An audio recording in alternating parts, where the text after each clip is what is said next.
সকলে এক বাক্যে এক চিত্তে আমরা সকলে আদায় করে নিই। সকলে বলুন আলহামদুলিল্লাহ। আলহামদুলিল্লাহ।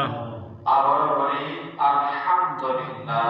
আলহামদুলিল্লাহ। তাবি রাসূল আখির নবী সরওয়ারে কায়নাত বিশ্ব নেতা আকায়ে নামদার জনাবে মুহাম্মদ রাসূলুল্লাহ সাল্লাল্লাহু আলাইহি ওয়াসাল্লাম জিনাত মুবারকে সাল্লাল্লাহু আলাইহি আল্লাহুম্মা সাল্লি আলাইহি আল্লাহুম্মা বারিক আলাইহি। মুসলিম ভাইদের সমাজ, আপনাদের সম্মুখে মৃত্যু সম্পর্কে কিছু কথা বলব। আল্লাহ তাআলা আমাকে যদি বলার সুযোগ প্রদান করে, আল্লাহর হুকুম ছাড়া একটি কথা বলা যাবে না, অথবা একটি শ্বাসকষ্ট গ্রহণ এবং ছেড়ে দেওয়া এই পর্যন্ত আমাদের পক্ষে অসম্ভব, যদি আল্লাহ রহমত না করে।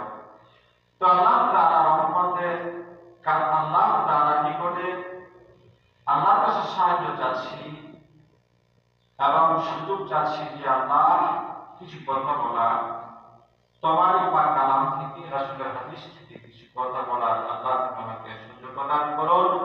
ওমা তুফিকি ইল্লা বিল্লাহ। আপনারা সকলে বলুন আল্লাহুম্মা আমিন। আল্লাহুম্মা আমিন। আবার সকলে বলুন আল্লাহুম্মা আমিন। আমিন।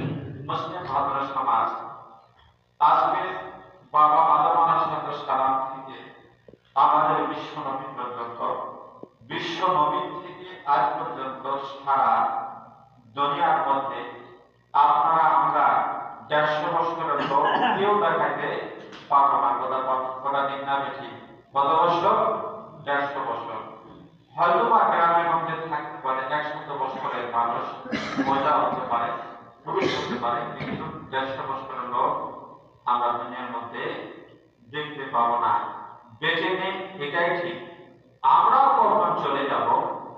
আপনি আমি বাজার থেকে সুস্থ অবস্থায় ঘুরে আসলাম, দেখা যাচ্ছে হঠাৎ করে বিছানার মধ্যে দুনিয়ার থেকে বিদায় বরণ করেছে।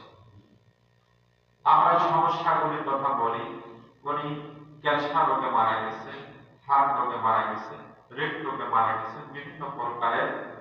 এগুলি হয় কেন?